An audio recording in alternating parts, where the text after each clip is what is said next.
Welcome to MidLIFE Matters, where we celebrate women's wisdom and wit. I'm Georgian Lussier, your host, and I'm delighted to introduce today's guest, Jean Baur. Jean is a career coach and author who has proven and practical career advice to share with us today. So welcome, Jean. Thank you so much for having me. Absolutely. Now, you help people who find themselves in a job transition. What are some common pitfalls that you've observed as people are going about their search, particularly at midlife? In midlife, you have to be smarter than at any time because there is some prejudice and you have to get over that obstacle. So the biggest mistake people of any age make is addiction to the internet. Just spending all day, every day, looking for work online. But I teach a class called Boomers Back to Work for Connecticut Works, or American Job Center. And one of the exercises I do is have people talk about what are the advantages of being older, being a mature worker, as I call it. And so when we look at that list, it's astonishing. You know, with the experience, the ability to solve problems, great customer service, it's amazing. So it's really important, especially for job seekers, to know that they're bringing all this to the job market. And do you find there's a particular type of emotion people go through at midlife? Are there some common kind of scary thoughts people have? Well, midlife can be scary all of it. Right. But I think a lot of it is attitude. You know, you could be 30 and think that the world is over, or you could be 60 and be excited about things. So I think attitude is really important. I think in job interviews, people are very clever at picking that up. You know, are you coasting? Are you depressed? Are you tired? Are you excited about the work? How are you coming across? Very important. And you talk about the girdle. Tell us about the girdle. That's a sick joke. This was one of those things that just came out of my mouth in the talk I was giving up in West Hartford that I didn't really plan. Those are sometimes the best. Oh my goodness. So the talk is called Turn Off Your Computer and Get a Job. So it was, again, addressing this addiction to the internet. And I said, you know, forcing yourself to fit a written job description is like what I remember as a teenager trying to get a girdle on a hot summer day. It's almost impossible. You know, you pull and you pull and you pull, and then once you get it on, you can't breathe. So, you know, trying to fit ourselves into what somebody else wants or isn't really who we are is not really a good idea at any age. And speaking of what someone else wants, being a human resources person by background, I heard you speak at the Middletown Library. Yes. And I remember your comment about not being able to rely on the human resources recruiter to identify perhaps a potential contribution that you can make as a candidate, that they're looking at a very specific set of criteria. Yes. What, something like 85% has to match or more? Pretty high, yeah. And so that's one reason that you're such a strong advocate of not relying on someone who's doing that initial screening to see all that you might be able to offer. It's true. It's true. And Right. and large companies use scanning software to find the resumes. It's not even a person. So even getting to the HR person is a challenge. So they're looking for keywords Yeah. and looking to match up, and that's a little harsh. It's very hard, and that's where age is going to work against you, because in an online application, you have to reveal your age, you have to reveal your salary requirements, you have to reveal an awful lot about yourself that you without even being able to say, but I can do the job. You have no real chance that way. Okay. Now, you have two books, and one, The Essential Job Interview Handbook. I like the idea that you talk about, you know, certainly being totally prepared as you do your whole schedule. We can talk about that, the diverse work schedule, and the idea of creating stories and having something you called good, better, best, right? Responses. Talk about that a little bit. Well, when I was asked to write this book on interviewing, I looked at a lot of other interview books, and there's so many out there, and I thought, well, what can I do that's helpful and that's different? So what I did was come up with 3 answers for every sample question, and then I rate them good, better, and best, and give a little explanation after each answer as to why this is the good answer, why this is the better answer, and why this is the best answer. So by reading through these, you learn strategy, and strategy is really the bedrock for interviewing well, because you can't go in there with memorized answers. You're going to fall on your face. It's just not going to work. You're not going to appear real or present. So so that was kind of fun, coming up with the good, better, and best. And then every chapter also has a section called Ditch It. And ditch it is things you should never say in an interview. For example. Yes, give us an example. To be honest with you, Georgianne, you know, blah, blah, blah. Oh, so all the other answers you gave, you weren't honest? It raises a doubt that you don't want raised. Okay. And it can be a bad habit for some people. And what about these stories? I mean, I'm fascinated by the ideas of the personal narrative, and how something I read recently, it can even be therapeutic for people to kind of rewrite their story, to re-examine some of what they're telling themselves about how they got to where they are, right? Yes. And you talked about the power of how memorable a story can be in an interview. Yes. Yeah, because we want to stick. We want to be the one that person or those people, if it's a panel interview, remember, and that they see us in a positive way, and they think, oh, you know, she can really do the job. Stories or examples, and I like the problem, action, result format just because it's tight and neat and gets to the point, is a great way to prove our skills. Because we can't just say, hire me, I have wonderful communication skills. We can say, I have great communication skills, let me give you an example, and then we tell a story, and that way you see it. And then you can tell your boss, hey, I think we should hire Jean because, listen, look what she did at her last company. So, that gives you that ammunition, or that information that you need to really make a good hire. So the idea of getting away from the computer sounds counterintuitive to me, and probably to most people. As a matter of fact, I would think many people at MidLIFE might be so proud that they're able to finally conquer some of the social media and the internet and all the different rigmarole of filling out every company's very specific requirements. What are the elements of a diverse work schedule, and what are the benefits of, and the necessity of, turning off the computer? Well, in my talk, at the end, I say you really don't have to turn your computer off. And I've been a career coach long enough to have been pre-internet as well as after it, and it's a great tool. I love it. The catch is you want to run your search. So a diverse search would have you spending some time online, answering ads, obviously doing research, email, social media, all that's awesome. Then you want to come up with a list of companies where you really want to work. That's not based on job openings. It's just, I want to work at the casino, or I want to work at the Mystic Aquarium, or I want to work wherever. And you use that both as an interviewing tool, a networking tool, excuse me, and then you use it also to target those companies, the person who would be your boss at those companies directly. So you're answering ads, you're targeting, you're networking, you know, and then you just pay attention to what's working, and you do more of what's working and less of what isn't. What makes me really sad is when you see this on national news. They'll interview someone, they say, well, you've been out of work 2 years, what have you been doing? Well, I've answered 567 ads online, and what are you going to do now? More. Right. No. You change it. If it's not working, you have to see what's going to work. And networking. Yes. Let's talk about that a little bit. Yes. You talked about taking care of your relationships that you network with, as well as your references. What do you mean by that, taking care of your networking contacts? Well, networking isn't dumping on people. It's not, you know, here's my resume, you find me a job. That's not networking. It's getting to know people, finding out what they need, seeing how you can be helpful to them, and then very carefully asking for their advice or their help, but in small pieces, not big pieces, because we're all busy and we have other things we have to do. And then thanking people becomes really essential. We have to thank people all the time, follow up, thank them, and that's a great motivator, because that makes them like you, and then they want to help you. Okay. And associations and different, maybe, job support groups? Wonderful. What role can that play?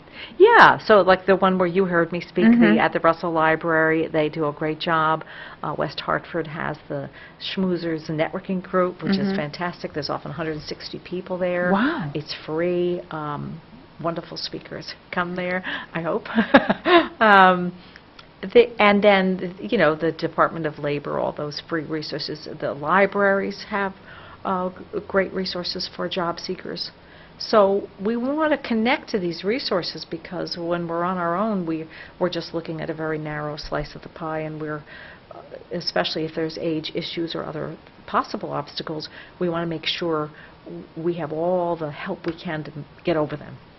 So let's picture someone who, I know I've met a couple of people recently, have worked pretty much for one company for a long period of time. Yeah. Now, what would the process be for them to even identify who they might want to work for? They might feel really disenchanted, lost, and at a loss. Well, that's the beginning, and in fact, my first book is called Eliminated Now What? Okay. Just really dealing with that shock, Mhm. that just terrible shock, terrible sense of losing identity, not only losing your paycheck, but losing your identity, and even betrayal. I worked hard for this company. How could they have done this to me? There's a lot of very understandable feelings.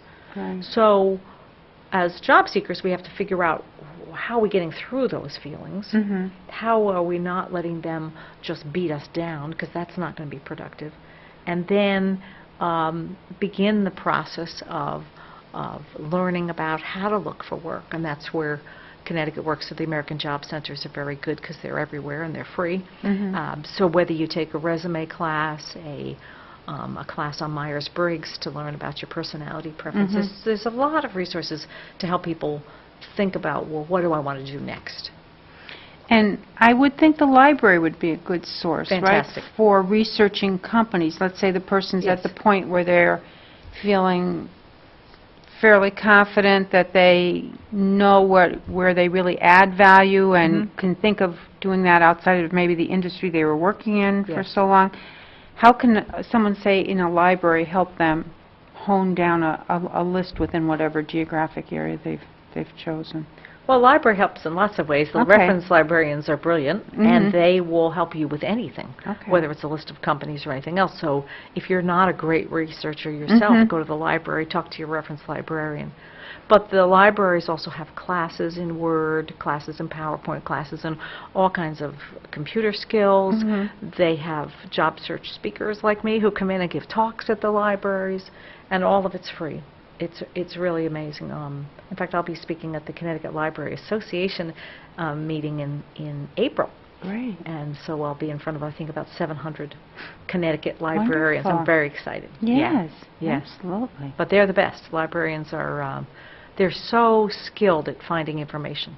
And one of the tools, you offer tools and techniques that you offered in the session that I heard talked about this kind of prototype email that a person might use. Explain that a little bit. Well, that's what's called the target email. Okay. So it's a very strong sell. It's a way, let's say you're the hiring manager and I'm looking for work. It's a way for me to pitch to you what I'm really good at with a couple of bullets. So I'm giving like a mini resume. I'm giving a little bit of background, and then I'm going to follow up with you. So it's, but ideally, I know something about you and your company. I've done my homework, so I can pitch it to, let's say you're expanding, or you have a new drug to develop, or whatever the case is. I'm going to pitch my skills to what's on your plate, and it's a very powerful tool. Never can predict how it's going to work, but I've found a lot of jobs that way. Also, you had some stories when I heard you speak about people that have really helped you write your book, right? I mean, clients that you've worked with, or people that have taken your workshops, whatever the relationship would be that you've coached, shared some experiences they had that maybe had fairly unexpected outcomes. And I think some areas certainly are volunteering or offering to do something on a kind of trial basis. I think there was one fellow who ended up moving to China or whatever. Singapore, yes, that was Bob. Yes. Yeah, could you give a little vignette on Bob? Well, the first book, I mean, nobody really helped me write the book, but in the first Right, in book, terms of I had material. 3 different clients, so these are 3 different people who were in transition who I was coaching. I had them write a chapter because I just thought it would be so good, Yeah. in addition to my voice, to hear from someone who's just been doing this. So Bob, when this book came out in 2010, The Eliminated Now What, and he would not network to save his life. He knew its value. He understood it in an intellectual way. He could not get himself to do it. Could not. So his search drags on a long time. It was over a year. He's getting really discouraged. And finally, one day, he's reading this blog in his industry. He's in facilities. And he reads this blog, and he really likes the comments of this executive vice president. So he makes a comment on the blog, and then he gets a comment back, and then he emails this person, and basically sort of the target email, and then calls, and they set up a time to talk. So long story short, they meet for lunch. He mentions that he has to go to China for his son's wedding, and when he comes back, he follows up again, and this person says, well, we need you in Singapore for 6 months. So he did that. This is a person who'd never traveled outside the U.S., never been away from his wife. I mean, he just became, and in his 60s. So there he is. He went to Singapore, and now he's back in New Jersey and working for the same company and just loving it. But he had to learn how to network. He had to learn how to be proactive and reach out. And it was so exciting when he did. Yes, that's just such a success story. I know it. You talk also about how important it is when I looked at like your recommended example of, say, a diverse search schedule. Yes. I think it was like 20 hours a week. You talk about how important it is to get out of the house. Yes. And also maintaining a sense of enthusiasm, which Yeah. again can be a little counterintuitive. People might start to feel a little discouraged. Yeah. So talk about that a little bit. About the enthusiasm? The enthusiasm and the importance, I would think maybe it's tied a little bit with getting out of the house. Yeah, I mean, if you're spending your whole day in your pajamas or your sweats and sitting in front of that computer screen and then nothing happens, which is pretty typical. If you're answering ads online all day, you get very discouraged. So then you're isolating, you're not investing your time and energy in the most productive way to find work, and then you just, at some point, you know, many people feel, well, why get out of bed? Why bother? This is not going to, I'll never find a job again. Okay. And I can't tell you how many people have said that to me. I'll never find a job again. And my answer is, how do you know that? You know, how do you know that? You haven't even started looking. Well, oh, yes, yes, I have been looking for months. I said, yeah, but that's not what I'm talking about. Looking. Now we have to look in a smart way. So getting out of the house is important, going to networking events, meeting with people, volunteering, doing things you enjoy, keeping your spirits up, learning a new skill, whether that's knitting, baking, building a shed, it doesn't matter, but just that sense of accomplishment and sense of enjoying ourselves is very important.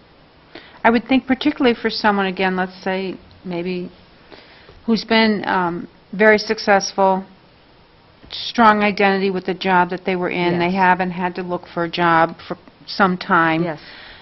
That sense of being disassociated, or whatever the right word might be, I would think would be quite a barrier for a lot of people to kind of reconstruct their sense of self and interact with people coming from a different place, really. Yeah, it's hard. It's hard. You lose an awful lot when you lose your job. So we have to then rebuild that ourselves. Okay. Let's talk about you a little bit, because you have your own history with losing a job. Oh, yes, many times. Oh, yes. Okay. And I heard you say that you grew up in outplacement.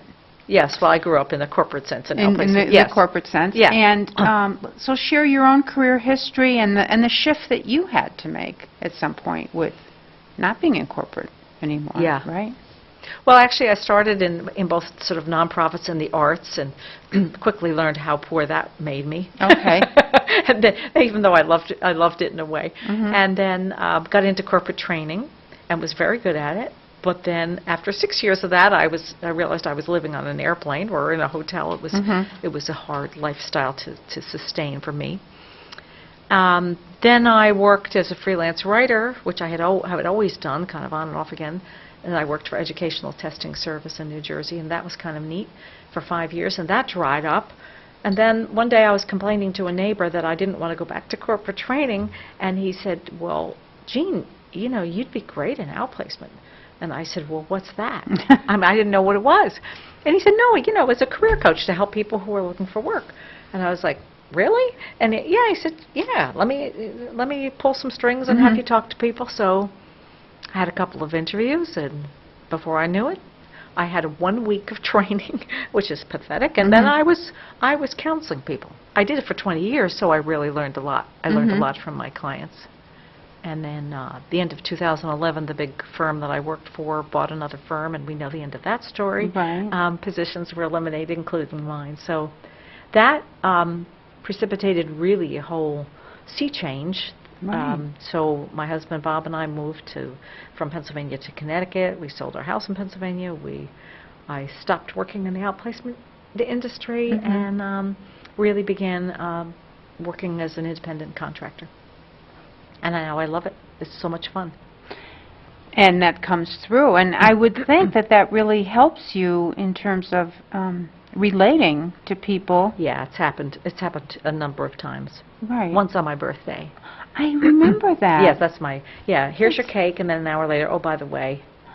Oh, by the way. Work for the next 2 weeks, dear, and then, sorry, but sales are down.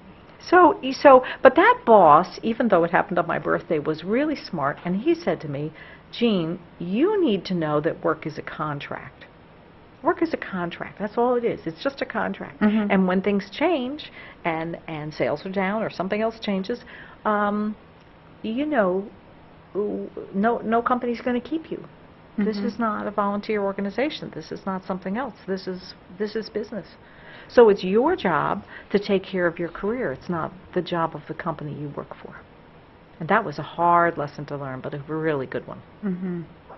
And then you arrived at the idea of being independent and writing. I mean, you talked about you had been writing previously, so you pulled the writing piece in, you pulled the career counseling piece in, the training piece, right? A little Out of everything. giving a lot of talks. Yes. That seems to me to be part of what I think of as something I call the zenith years, where we pull our rich experiences and our sense of optimism because we have that confidence with all the different things that we've done. Right. And that hard-won wisdom, sometimes, as you say, very hard-won. Yes. So what things are you thinking you might build on next? Well, it's very exciting. Something just happened yesterday. Oh, perfect. That I didn't want to tell you ahead of time. Okay. But I have been working, as you know, with my dog, Bella, who's a therapy dog. And for several years, she's been a therapy dog for 3 years. We started in Pennsylvania and then continued that work here, actually expanded the work here. So now we work in a nursing home, we work at L&M Hospital in New London, we work at the Cancer Center, and we work with special needs children at an elementary school. So I've been writing this book about her that's called At the End There Is a Dog, that I've been pitching to publishers and trying to find a home for. And just yesterday I found out the book will come out in the spring of 2016. How exciting. I know, I'm still flying. Yes. I know. I'm what really a thrill. thrilled. Yeah. So it's a wonderful story because it's really two stories. It's a story of my dog's rescue. She was found on Dead Dog Beach in Puerto Rico as a puppy. She survived that, which I don't know how. She was in a shelter in Puerto Rico. Then she was flown to Newark, New Jersey. She was in a shelter in New Jersey. And then my husband and I got her at about 4 months. And the beach is actually called Dead Dog Beach. It is called Dead Dog Beach for the reason that there is a lot of dead dogs there. Seriously. And it's not just dogs starving to death, it's dogs who are intentionally killed. It's a horrible, horrible place. And somehow she survived it. She was lucky. Absolutely. Yeah. And she was lucky she found you. And vice versa. And do you think she has a sense of gratitude that she's been rescued? I do. I really do. I think she knows in her dog brain, however dogs know things, that her life is better. And I know, because she's part terrier, she needs to work. She needs a job. She needs purpose, just like her mom, me.